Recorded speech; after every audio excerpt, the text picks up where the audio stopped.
Hello dear students, welcome to this session of ICT virtual classroom. ICT virtual classroom के इस session में आप सभी का स्वागत है। मेरा नाम है Rajesh Chamola, teacher science, ICT virtual classroom Dehradun से। एंड इस सेशन में हम लोग डिस्कस करते हैं क्लास 10th की साइंस को, कक्षा 10 विज्ञान विषय को। आई होप आप सबके सब फिट फाइन हेल्दी होंगे, बिल्कुल रेडी होंगे क्लास के लिए, और आप लोग अपनी पोजीशंस ले चुके होंगे और जो चीजें यहाँ से बताई जाती हैं उनको नोट डाउन करते होंगे टाइम टू टाइम। ठीक है, ऐसा ही आपको करना है। एक चीज मैंने आपको और बोली है, अपनी आदत बनाइए रिवीजन करने की। जो चीजें आप पढ़ते हैं उसको particular time to time basis पर उसको आप रिवाइज जरूर कीजिए। आज हम लोग एक बहुत ही इंपॉर्टेंट टॉपिक के बारे में बात करने जा रहे हैं, बहुत ही इंपॉर्टेंट टॉपिक को आज स्टार्ट भी करने जा रहे हैं। ठीक है, आज के पार्ट में हम लोग डिस्कस करेंगे रिफ्लेक्शन ऑफ लाइट को, यानी कि प्रकाश का परावर्तन क्या होता है। प्रकाश को हम बहुत अच्छे तरीके से जानते हैं, है ना। हमारे आसपास जो लाइट है, अगर मैं उसे बंद कर दूं तो क्या होगा। आप बोलेंगे सर लाइट बंद कर देंगे तो अभी तो दिन का टाइम है, दिन के टाइम तो हमको दिखाई देगा। पर अगर रात के टाइम की बात करें, रात को अगर आपके कमरे की लाइट बंद कर दी जाए, सारी लाइटें बंद कर दी जाए, स्ट्रीट की लाइट बंद कर दी जाए, तो क्या होगा। तो आप कहेंगे सर हमें कुछ दिखेगा ही नहीं। एग्जैक्टली, प्रकाश वो माध्यम है, वो चीज है जिसकी वजह से हमें चीजें दिखाई देती है। हम जो कुछ भी देख पा रहे हैं ड्यू टू लाइट है। लेकिन यहाँ पर हमारे दिमाग में क्वेश्चन आता है कि क्यों प्रकाश की वजह से हमें चीजें दिख पा रही है। हमारे दिमाग में क्वेश्चन ये भी आता है कि कैसे ये सब हो रहा है, लाइट की वजह से हमें चीजें दिखाई दे रही हैं, ऐसा कैसे पॉसिबल है, कैसे ये काम हो रहा है। आज का डिस्कशन हमारा इस बात के ऊपर रहेगा कि हमें चीजें क्यों दिखाई देती हैं, कैसे दिखाई देती हैं। आई होप आप सब रेडी होंगे, इंटरेस्टेड होंगे क्लास के लिए। तो चलिए हम सीधे चलते हैं स्मार्ट बोर्ड की स्क्रीन पर और स्टार्ट करते हैं आज की क्लास को। तो डियर स्टूडेंट्स, हम आज के टॉपिक में जिस पॉइंट के ऊपर बात करेंगे हम, वो है रिफ्लेक्शन ऑफ लाइट, यानी कि प्रकाश का परावर्तन, है ना। प्रकाश के परावर्तन के बारे में हमको बातें करनी है। तो सीधी सीधी बात है, हमारा सबसे पहला जो क्वेश्चन है कि हमें चीजें दिखाई क्यों देती हैं, है ना। हमें चीजें दिखाई क्यों देती हैं, इसका आंसर है हमें चीजें प्रकाश के परावर्तन के कारण दिखाई देती है। प्रकाश के परावर्तन के कारण दिखाई देती है। अब आपका जो चैप्टर नंबर 10 है वो प्रकाश के परावर्तन की बात करता है, प्रकाश का परावर्तन तथा अपवर्तन। तो अभी तो हम सिर्फ प्रकाश के परावर्तन यानी कि रिफ्लेक्शन ऑफ लाइट के बारे में पढ़ेंगे। हम सिर्फ किसके बारे में पढ़ेंगे, रिफ्लेक्शन ऑफ लाइट के बारे में। सबसे पहले लाइट की बात कर लेते हैं। लाइट क्या है, लाइट यानी कि प्रकाश। प्रकाश जो है वो कारक है जिसकी वजह से हमारे सारी चीजें दिखाई देती हैं। Very good. प्रकाश कहाँ कहाँ से प्राप्त होता है भाई, सूर्य से हमको प्रकाश मिलता है, सनलाइट जो प्राकृतिक प्रकाश है ना। इसके अलावा टॉर्च आप नीचे देख रहे होंगे, है ना। इसके अलावा बल्ब हो गया आदि, ये सारे क्या है, सोर्सेज ऑफ लाइट है। ठीक है, अगर ये प्रकाश हमारी जिंदगी में नहीं होगा तो हमें कुछ नहीं दिखेगा। आप कहेंगे सर देखने का काम तो आंखें करती है। आंखें जो है एक फंक्शनल यूनिट है हमारी बॉडी की, जो हमें देखने में हेल्प करती है। विदाउट लाइट हम नहीं देख पाएंगे।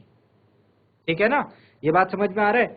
तो हमको आज देखना है कि प्रकाश का परावर्तन होता क्या है जिसकी वजह से हमें चीजें दिखाई दे रही है। आपसे अगर सिंपली क्वेश्चन पूछा जाए, हमें वस्तुएं क्यों दिखाई देती या कैसे दिखाई देती, ऐसे लिख लेते, कैसे दिखाई देती।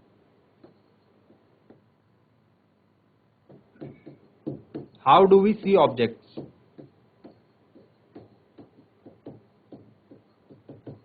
सो इसका आंसर ये रहेगा, हमें वस्तुएं प्रकाश के परावर्तन यानी रिफ्लेक्शन ऑफ लाइट के कारण दिखाई देती है। आई होप ये समझ में आ गया होगा आपको पॉइंट अच्छे तरीके से। चलिए अब प्रकाश के परावर्तन को समझते हैं। प्रकाश के परावर्तन बच्चों, हम जैसे कि देख पा रहे हैं यहाँ पर हमारे पास जो इमेज है, वो इमेज हमें ये समझने में मदद कर रही है कि हम लोगों ने प्रकाश के परावर्तन को अपनी डेली लाइफ में ऑब्जर्व करा है ना। आप देख रहे हैं सामने सबसे पहली जो इमेज है, इसमें एक बच्चा जो है उसने शीशा पकड़ा हुआ हाथ में और वो सूर्य के प्रकाश को जो है क्या कर रहा है, सूर्य के प्रकाश को परावर्तित करने का काम कर रहा है। ये देखिए यहां से सनलाइट आ रही है, ये सनरेज आ रही है, इसने सामने शीशा पकड़ा हुआ है, शीशे पर टकरा करके वो दीवार पर चमक रही है। ये काम तो आई थिंक सबने ही करा होगा, है ना। जो अगर हम शीशा लेकर के सूर्य के सामने खड़े हो जाते हैं तो वो लाइट जो है हमारे घरों में हम देखते हैं चमकने लगती है।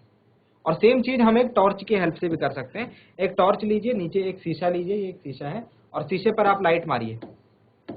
अब इस लाइट को देखने के लिए आप अपनी आंख को एडजस्ट कीजिए। देखो इसने यहाँ पर आंख रखी हुई है, यहाँ पर नहीं दिखेगी। कहाँ पर दिखेगी? जहां पर ये लाइट जो है टकरा के जा रही है, यहाँ। ये जो एरोज है ना, ये एरो हमको क्या बताते हैं, इसके ऊपर भी बात कर लेते हैं। हम लोग लाइट को ना, जैसे यहाँ पर समझने के लिए, पढ़ने के लिए हमको लाइट को तो दिखाना पड़ेगा, है ना, प्रकाश को तो दिखाना पड़ेगा। अब प्रकाश को कैसे दिखाएं? तो प्रकाश का ये जो आप देख रहे हैं, ये एक साथ जो येलो येलो जो ऐसे लाइट इकट्ठा होके आ रही है, ये वाला, इसको हम कहते हैं लाइट बीम।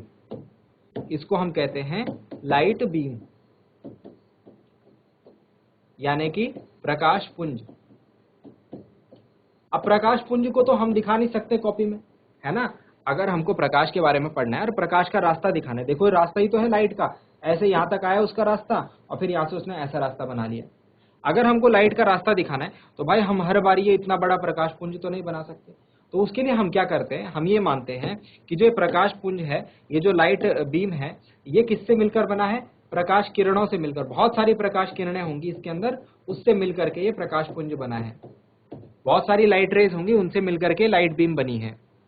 तो उन लाइट रेज को हम एक लाइन की फॉर्म में दिखा देंगे ऐसे। ये देखो, ये रही लाइन, ये क्या दिखा रही है भाई, ये क्या शो कर रही है? ये एक लाइट रे को शो कर रही है। कितनी? एक लाइट रे को। ये दो लाइट रे, ये तीन लाइट रे, प्रकाश किरण। लाइट रे मतलब प्रकाश किरण। अब इन पे एरो भी लगाना है, तीर भी लगाना है, किधर से किधर को जा रही है वो तीर भी लगाना है, एरो का निशान जरूर लगाना है, ठीक है, जो कि रास्ता दिखाएगा। बात समझ में आई? तो इस चीज का ध्यान रखना। अब आपको इस चैप्टर में ये सारी चीजें जो है ध्यान रखनी है कि प्रकाश किरण क्या है, प्रकाश पुंज क्या है ना। चलिए, तो ये बात समझ में आ गई। आपका क्वेश्चन रहेगा, चलो ठीक है पढ़ लेते हैं, लेकिन इसको पढ़ने के बाद हमें मिलेगा क्या? इसको पढ़ के आपको काफी सारी चीजें जो है समझ में आएंगी, जो आपने अब तक देखी तो थी पर आपको समझ में नहीं आ पा रही थी। काफी सारी चीजें जो आपने अब तक देखी थी, महसूस करी थी अपने चारों तरफ, लेकिन आप उसे समझ नहीं पा रहे थे, या फिर आप अपने घर वालों को नहीं समझा पा रहे थे कि मम्मी ऐसा क्यों होता है, पापा ऐसा क्यों होता है ना। तो आपकी पढ़ाई का मतलब तो तभी है कि जब आप अपनी चीजों को समझा पाओ, जो डेली लाइफ में हो रही हैं। जो डेली लाइफ में हमको चीजें दिख रही हैं, वही तो पता लगाने कि ऐसे क्यों हो रहा है। जैसे कि रेनबो, रेनबो मतलब इंद्रधनुष का बनना। क्या, क्यों बन रहा है इंद्रधनुष, कैसे बन रहा है, क्या कारण है इंद्रधनुष के बनने का, है ना। कितने कलर होते हैं रेनबो में? 7 रंग होते हैं। क्यों होते हैं 7 रंग? इसके अलावा हम ये भी देखते हैं कि भाई रात को तारे टिमटिमाते हैं। क्यों टिमटिमाते हैं तारे? आसमान का रंग कैसा होता है भाई? नीला आकाश होता है, बोलते हैं ना। क्यों होता है? लाल क्यों नहीं होता, हरा क्यों नहीं होता? तो ये सारे क्वेश्चन जो है हमारे दिमाग में कहीं ना कहीं होंगे। जब आप बचपन में बहुत छोटे से थे ना, जब आप इन सारी चीजों को देखते थे तो आप बहुत खुश होते थे। अब आप बड़े हो गए, अब बड़े होकर के आपने अपना इंटरेस्ट ही खो दिया उन चीजों में। ऐसे काम नहीं करने। जिस चीज में आपको क्वेश्चन है, चाहे वो बच्चों वाला ही क्वेश्चन है, उसको सॉल्व करो, उसका आंसर मिलेगा जरूर आपको, ठीक है। तो हम ये जो आपके जो दिमाग में क्वेश्चंस हैं, अगर नहीं है तो इनको डालो, ठीक है। चलिए, तो बात करते हैं अब नेक्स्ट पॉइंट के ऊपर, जो कि है प्रकाश का परावर्तन। हेडिंग डालेंगे, प्रकाश के परावर्तन को लिखेंगे। प्रकाश का परावर्तन होता क्या? Reflection of light.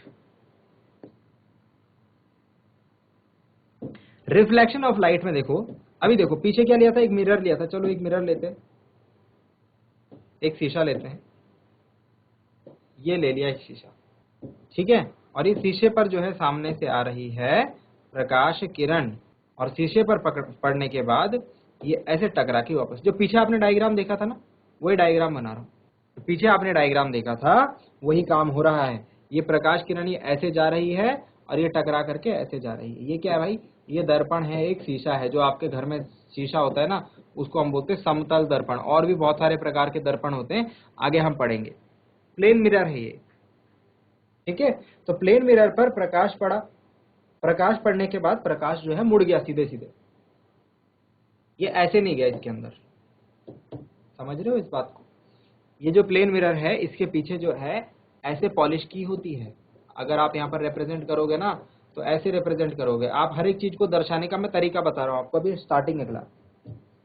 ठीक है, ये क्या दिखा रहे हैं हम ये दिखा रहे हैं कि पॉलिश करी हुई है हमने। शीशे के पीछे क्या रहती है भाई, पॉलिश रहती है। ठीक है, तो वो ये पॉलिश करी हुई है हमने।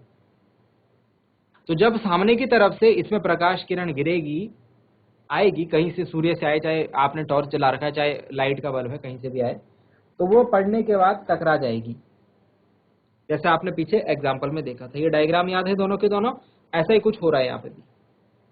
ठीक है, इस घटना को हम प्रकाश का परावर्तन कहते हैं। इस घटना को हम प्रकाश का परावर्तन कहते हैं। ठीक है, तो आप लिखेंगे, चलिए लिख लो पहले फटाफट, जल्दी से पॉइंट्स लिख लीजिए। जब प्रकाश किरण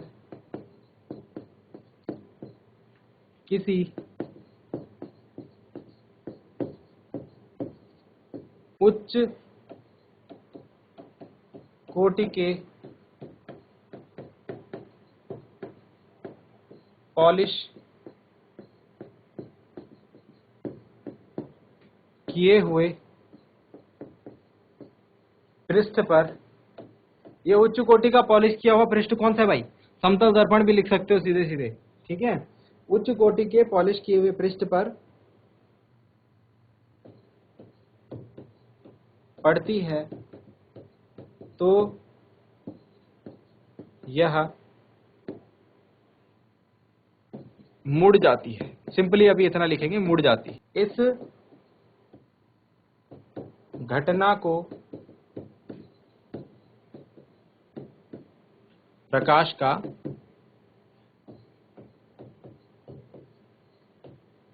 परावर्तन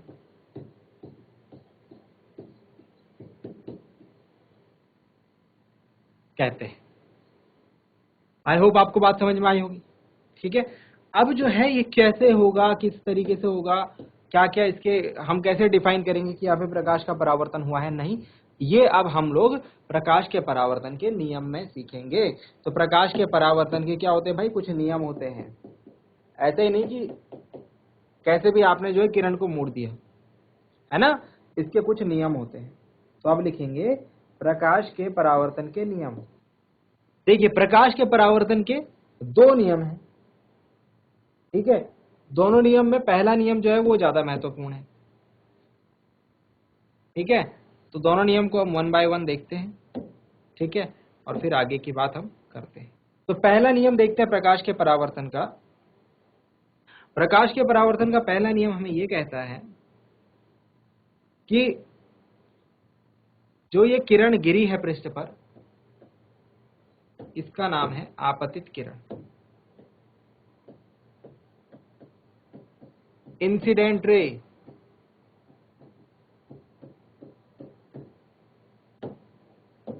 जो ये गिरने के बाद जिधर मुड़ी है, इसको कहते हैं हम परावर्तित किरण।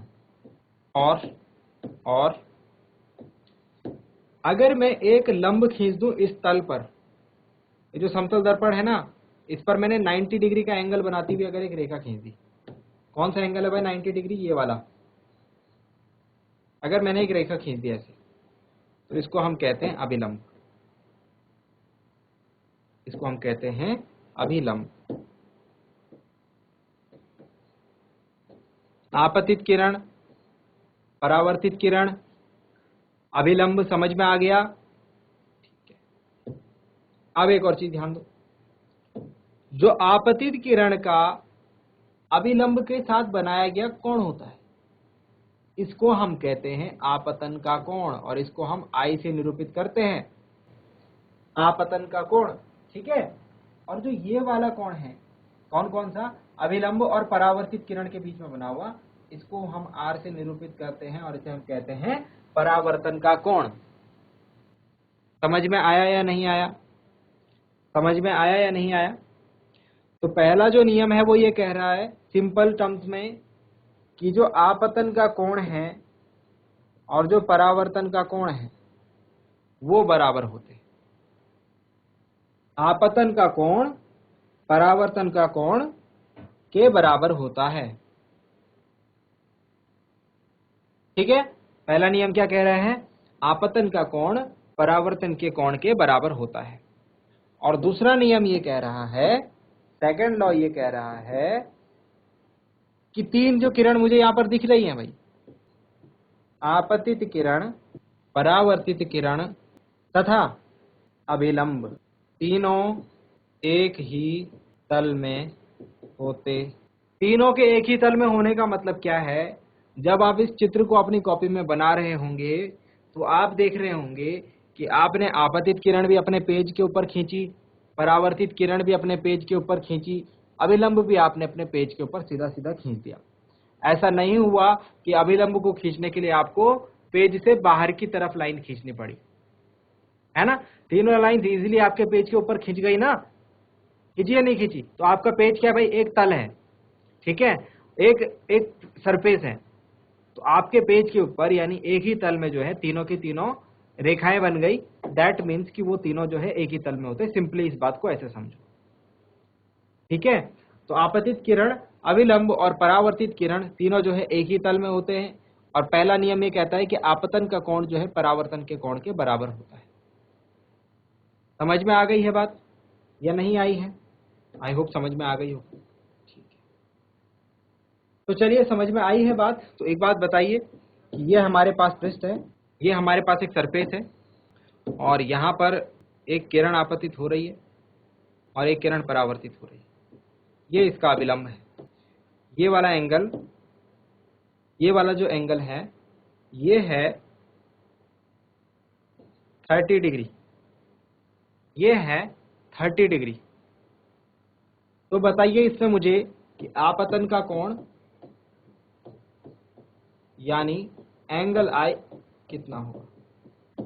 देखो अभी क्या बताया था भाई आपको? अभी आपको ये बात बताई थी कि ये जो अभिलंब है ये तल के साथ कितने डिग्री का कोण बनाता है? 90 डिग्री का। मतलब ये पूरा कोण कितना होगा भाई? 90 डिग्री का। ये वाला कोण प्लस ये वाला कोण इज इक्वल टू 90 डिग्री, ठीक है। तो 90 डिग्री का है तो 30 तो यहां से यहां तक है, तो यहां से यहां तक मिला करके 90 है।